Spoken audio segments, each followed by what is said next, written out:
This is Lillian, and I'm just going to show you how I prepare my fruit for smoothies. So I don't buy the bagged fruit in the grocery stores because they, of course, add additives to them, and you don't know what's in them. I know when I make a smoothie with the store-bought packaged frozen fruit, it doesn't taste good at all, and the fruit doesn't even taste like the fruit it's supposed to be. So I decided to just start freezing my own fruit, and it's actually cheaper. So I'm going to start with the bananas first, and I will just let you watch as I go. And so I'm going to start with the bananas. I don't chop my bananas up. I leave them whole because I enjoy chopping them at the time when I'm getting ready to make my smoothies. So I just peel them like so, and I put them in a bag. And so I'm just going to go right on ahead and peel these bananas right quick. And if it has a bruise on it, that's okay. You won't taste it in the bruise in the smoothie. And after I do the bananas, I will go to, oops, there go one that's broken, but that's okay. Because sometimes I make I don't want as much bananas, and so what I will do is I'll go in the freezer and I'll just, break them. Once they freeze up, they're kind of firm, and I'll just break one off, a piece off, like a half a banana, to put in there. Now once I do take them out of the freezer, I do chop them up, and they're easy. I can chop up a banana, and then I'll close this bag up and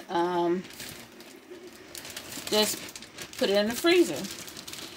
And what I do also is I reuse my bags, because it doesn't make sense to throw them out after they've been used, because all I'm going to do is put fruit in it. So it's not necessary to throw your bag away. So next I'm going to do the strawberries, because they're kind of easy too. So I rinse my strawberries off. I wash them.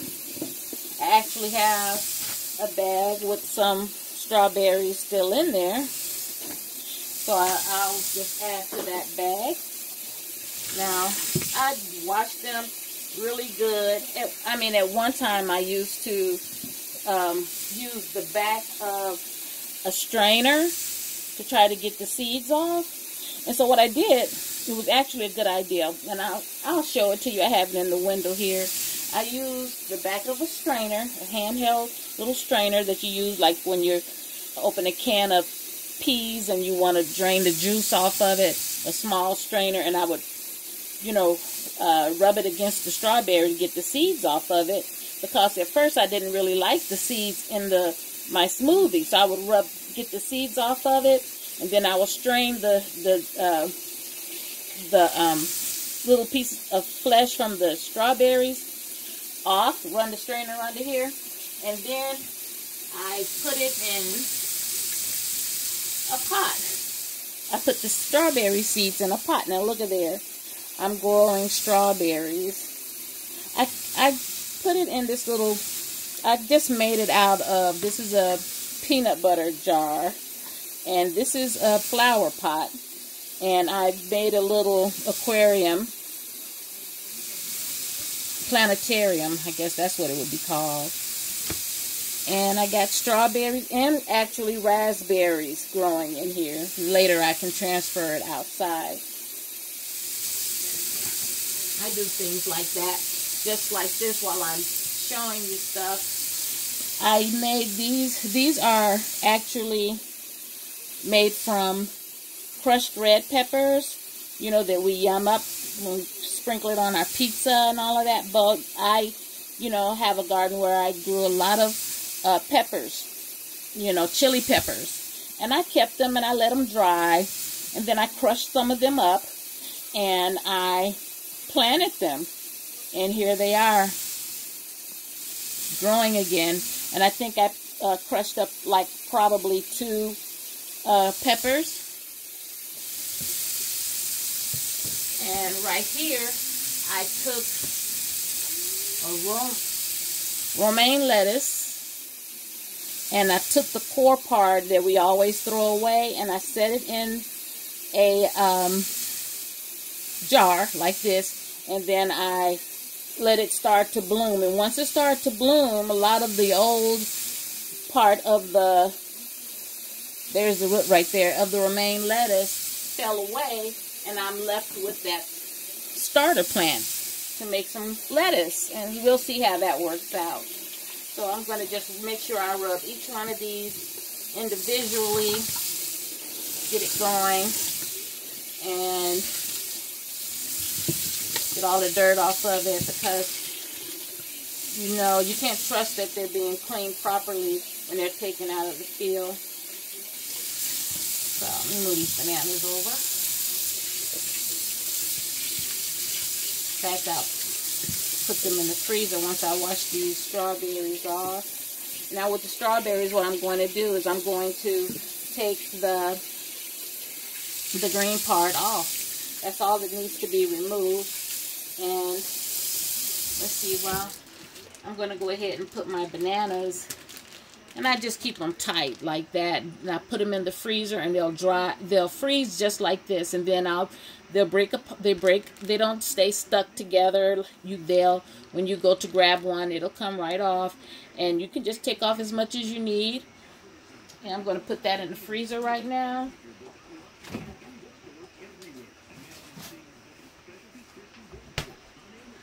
Grab me a knife to get started on the strawberries, and I can just drop them right in the bag. I'll put the bag down in here. So, I split my bag a little bit, but it'll still be okay. You know, I believe in recycling, so I will recycle the same, bag.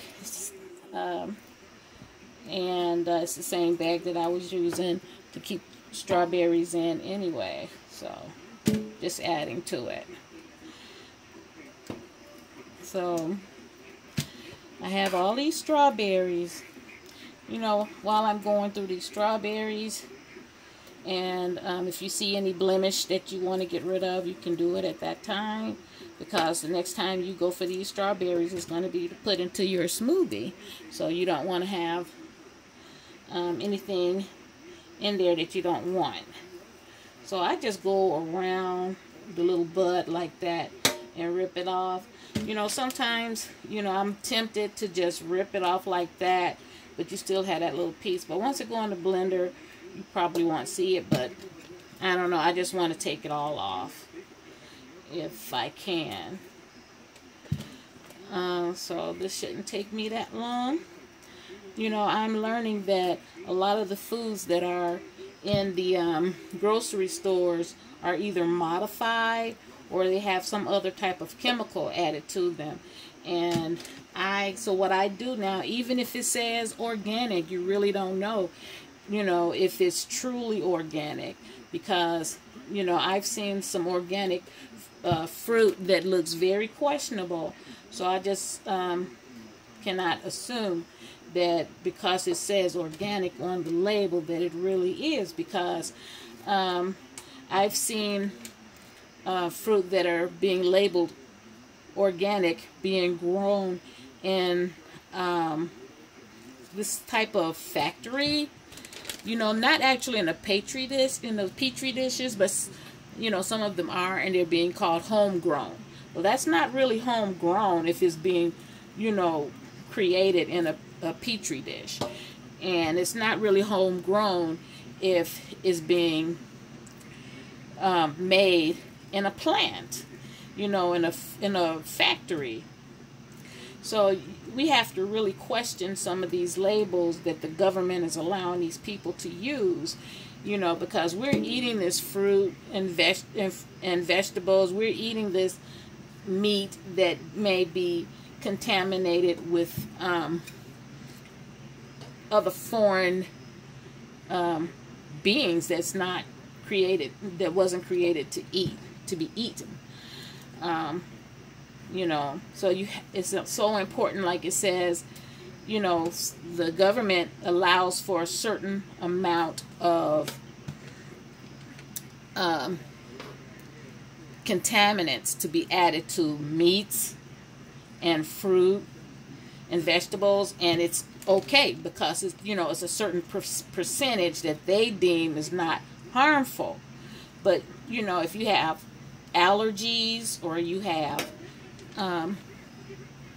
you know, just certain things that you can't have in your system, you know, you can't, you have to be careful of that.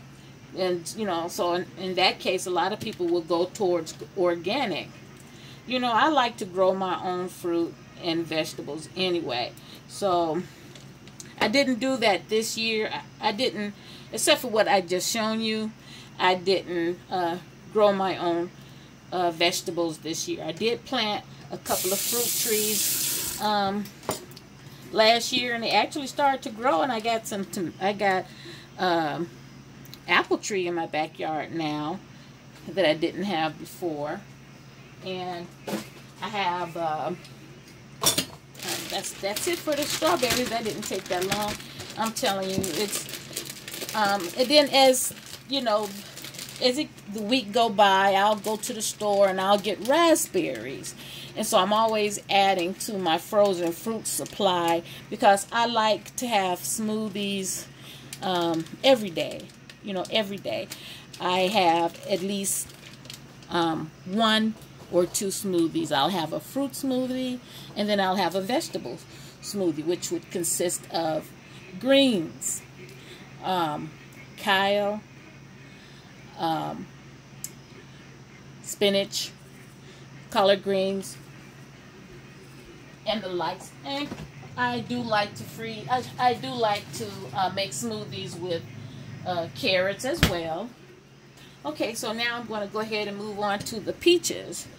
What I like about the peaches is, when it comes to making your smoothie, they the skin, you don't have to worry about the skin. Once they go through the freezing process, when you pull them out of the freezer, out of the bag, how many pieces whatever you know you're gonna get, the skin slides right off. So it's so easy. So you really don't have to be bothered with the skin while you are you know, preparing it to be frozen. Oh, I was going to make myself a cup of coffee too. So I'm going to pause for a minute and be right back. Okay, I'm back. So, alright, so these are all washed pretty good. And if I did, I'll just make sure, if I missed one, I'll just make sure I run it under the water before I put it on the cutting board here. So, turn that water off. So what I do is I take the peach, try to get where you can see me, and I just cut it like this. Open it up, pop the seed out. I'm going to try to plant these seeds, so I'm going to put them somewhere where they can dry. I can use my my George Foreman tray. I'll put them in there. So, and then I'll get my bag ready to drop them in. It's going to be a lot of them, so I need to get a bigger bag. Let me get a bigger bag.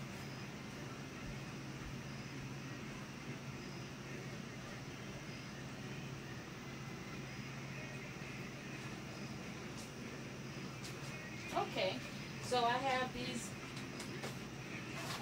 bags. I really use them.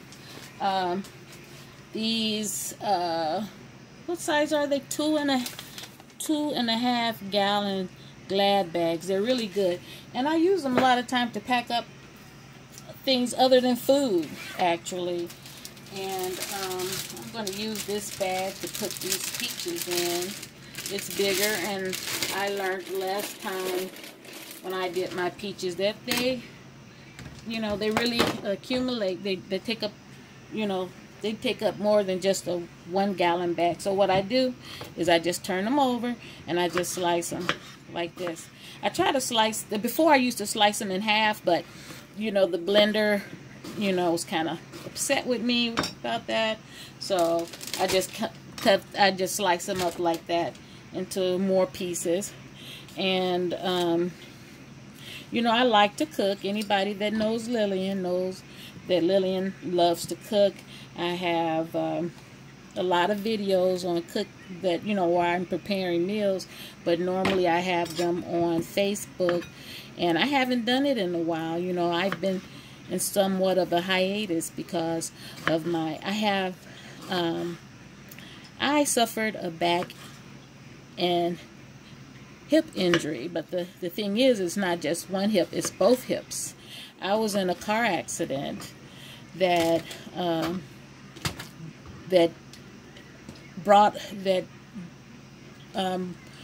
up injuries with my back from the past, but my hips, I never had problems with my hip. You know, I used to run track, and you know, very athletic. I, you know, took karate classes as a youth, and I was a tumbler, gym, and PE, ran track, was on the swim team. So, you know, I'm very athletic. Well, at least I used to be. But after this accident that actually happened back in 2013, everything just kind of got worse for me. And I've been kind of suffering a little bit because of that.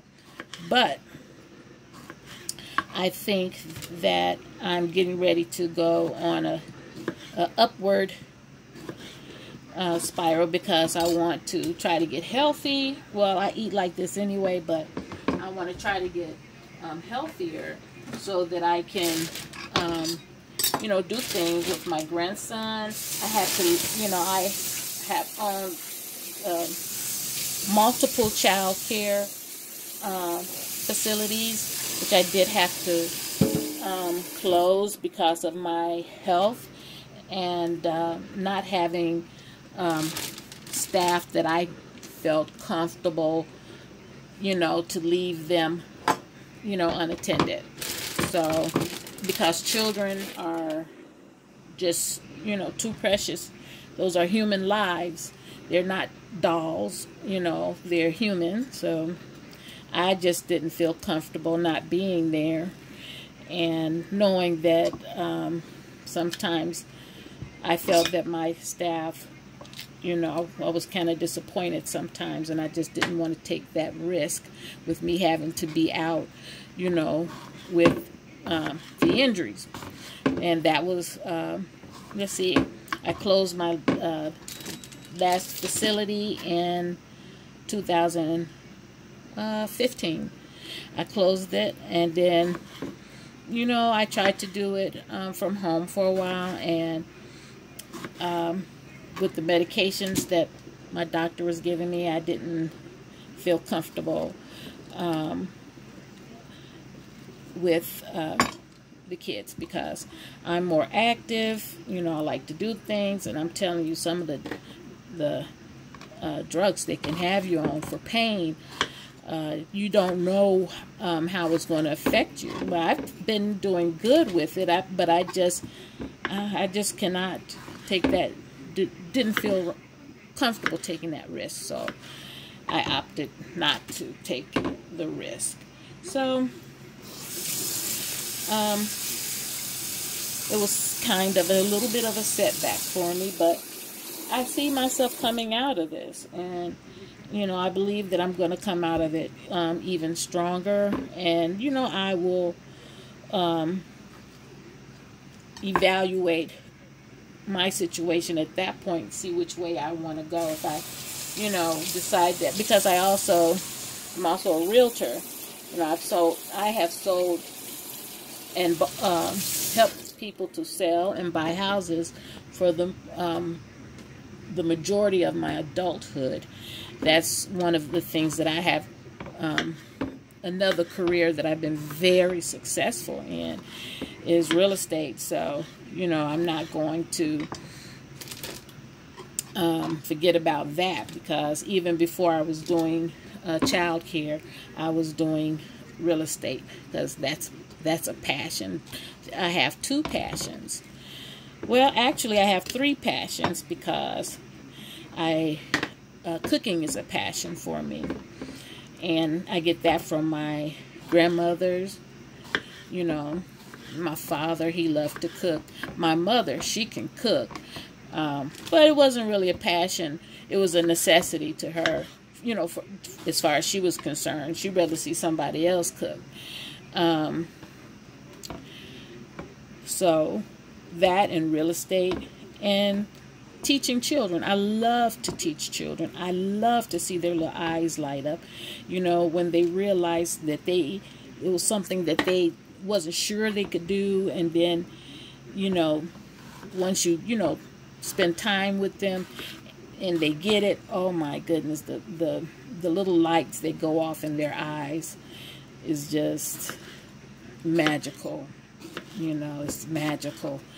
And, you know, I get to the point where I'm looking for that. I'm looking for that spark, you know.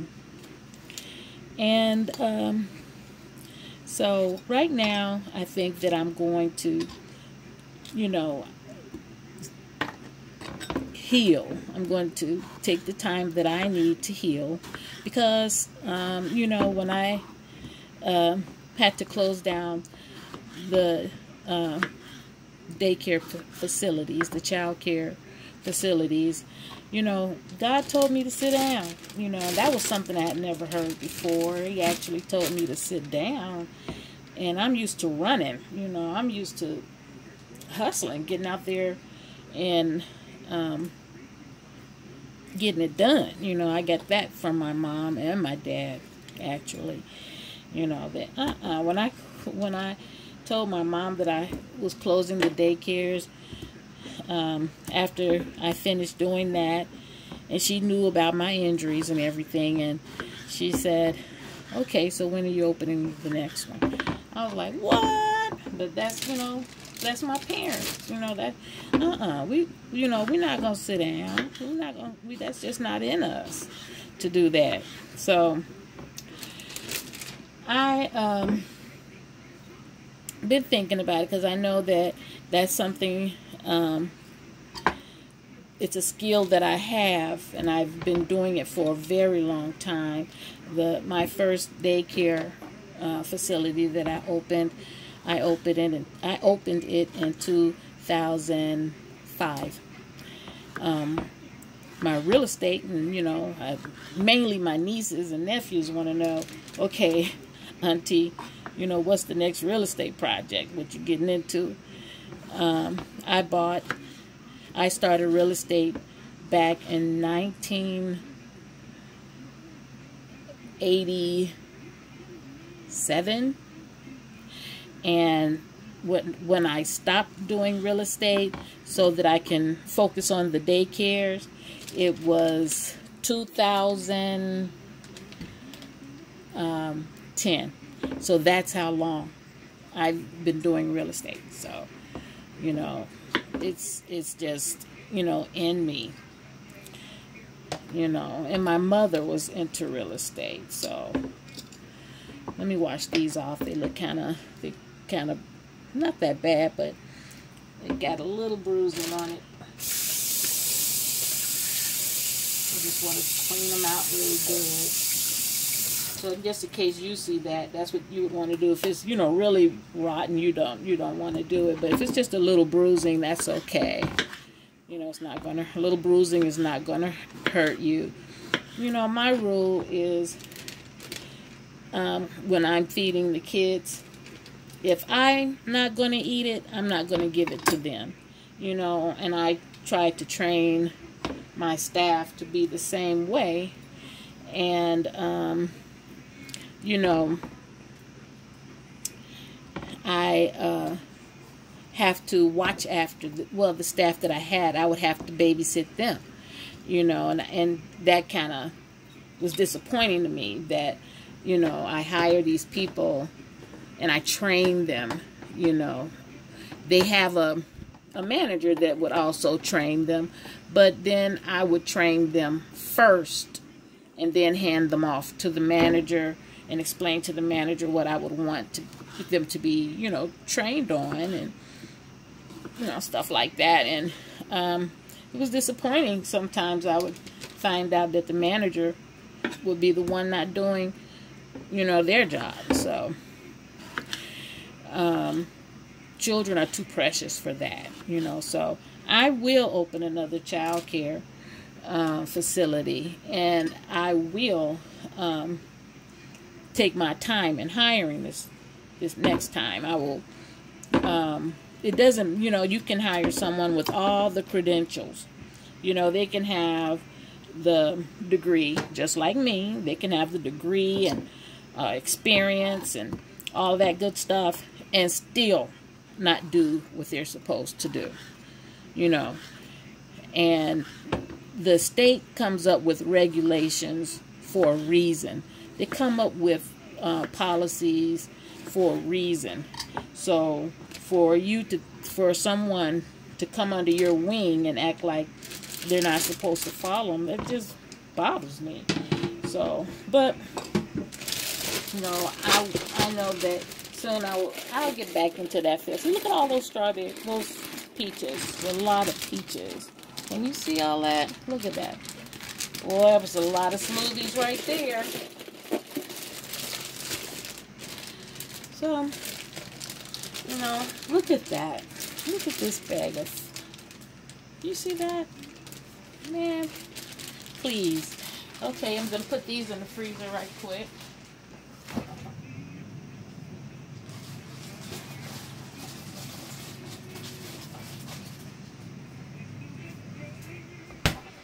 Okay, so the next thing I have here is mangoes. So I'm going to wash this sink out right quick. Remove the debris from the peaches. Rinse it off. Mangoes are going to be a little harder. And then I have my pineapple, so get that done. Okay.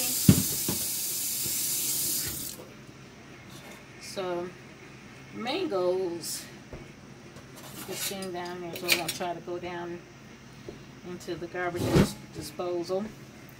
Now the mangoes, the thing about the mangoes is that they do have to be peeled, so they're a little more time consuming. So what I'm going to do is take a break while I go ahead and peel these first. I'll peel one with you so you can see what I'm going to do. I'm going to take this, use this knife. This is almost like a paring knife. It's a little bit bigger, but I just lay it up on top of the fruit. I don't kind of dig into it. I'm just going to lay it on top and peel it so I could try to keep as much of the mango fruit as I can. And I'm not waiting until the mango is like, you know, it's ripe right now, but I'm not going to wait until it's simply so ripe that it's about to go bad before I freeze it. I mean, I've done that before, you know, let it sit out and let it, you know, just ripen as much as possible and then freeze it, you know. And I just felt that it didn't have the taste that I wanted. But, you know, like I was saying again about this fruit, get off the subject of business and the vegetables, you really do have to read, and you have to, you know, even ask the produce market or the store, where are they getting their fruits? Where are their fruits grown? You know, is this fruit, you know, grown from a farm, or is it generated in a factory? You know, because just because they put it over there on the organic side, it doesn't mean that the fruit is naturally grown. And, you know, that's a problem that a lot of people are noticing. Same thing with your meats. Like when you buy your ground beef, what's in it? You know, because it may say that it's ground beef, that it's, some, be careful, some say ground meat. And that means it could be anything, you know. So even though the government allows for a certain percentage of contaminations in your fruits and your vegetables, that didn't take long, so maybe I'll go ahead and peel them. You have to be careful of that, because like when it says ground meat, it can be horse, pork, passing it off as beef, or a mixture. Usually it's a mixture, so it's really hard to tell what it is. That's when you come into that mystery meat. So you see how I'm just going against it like that. I'm not going real deep, because that's how you end up losing all your fruit. So I'm just going against it a little bit, so I could try to keep as much of it as I can. This one doesn't look too, it's soft in certain spots, but where you see it, the peel just popping up, but that's going to be good in the smoothie.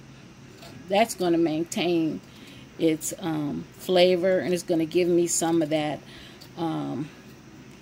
thickness to the smoothie. I like that when it's because sometimes when it's too ripe, it doesn't add to the texture of the smoothie. I like the smoothies that are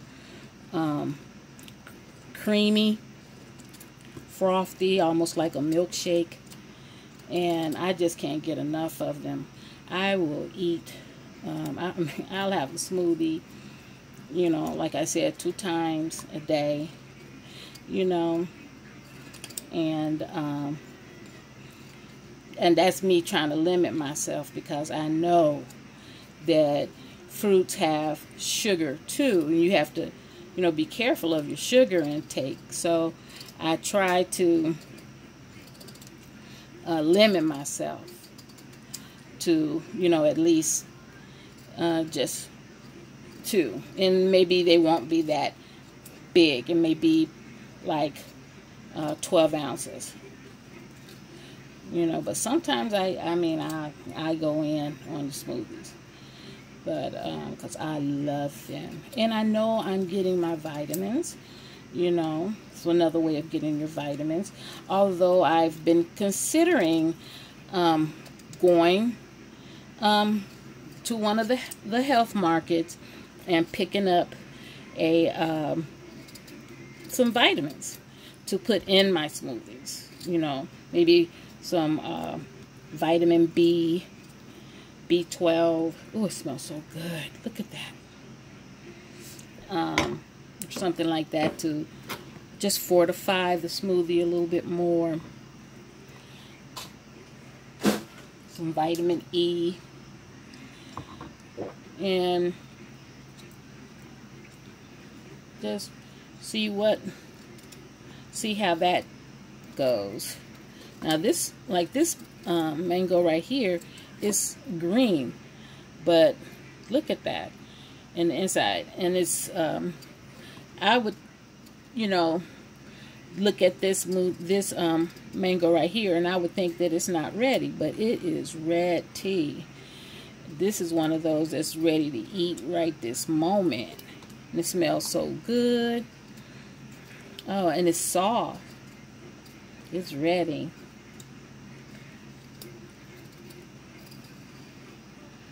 Don't let the looks fool ya. That's what they say. So anyway, I know I touched on a little bit about the injuries that I have. So, I just this yesterday, I had an injection in my back, and it got to the point where I had to get it. I was just in so much pain, and it hasn't really kicked in yet. This one here, I'm telling you, but talking about this mango, it hasn't really kicked in yet. The doctor says it could take up to 2 weeks for you to actually feel a relief from the back pain.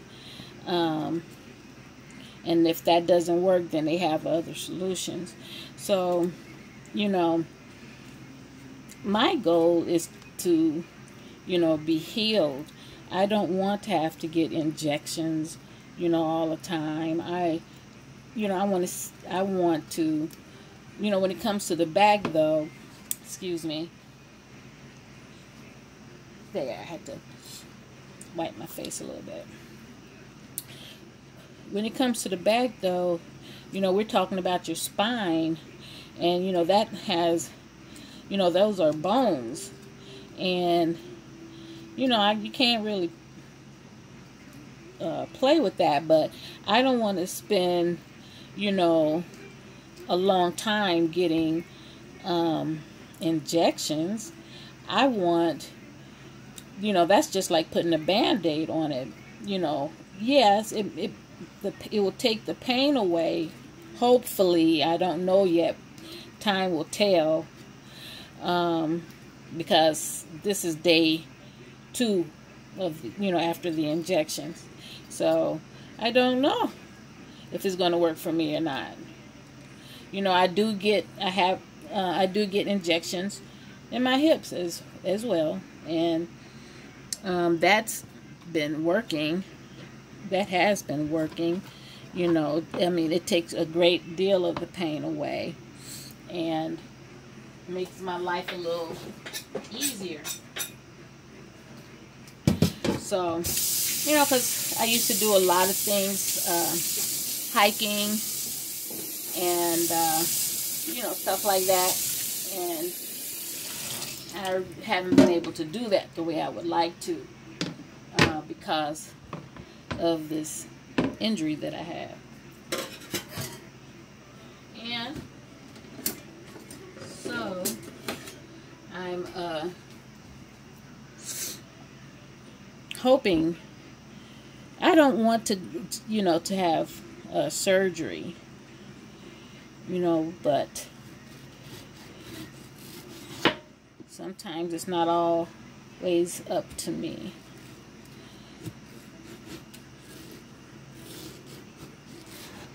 I guess it's up. I could say no, but then what quality of life would I have? That's one thing to think about. Some people go and they have surgery and they're worse, so I have to, ooh, look at this. Let's take, this seed is small.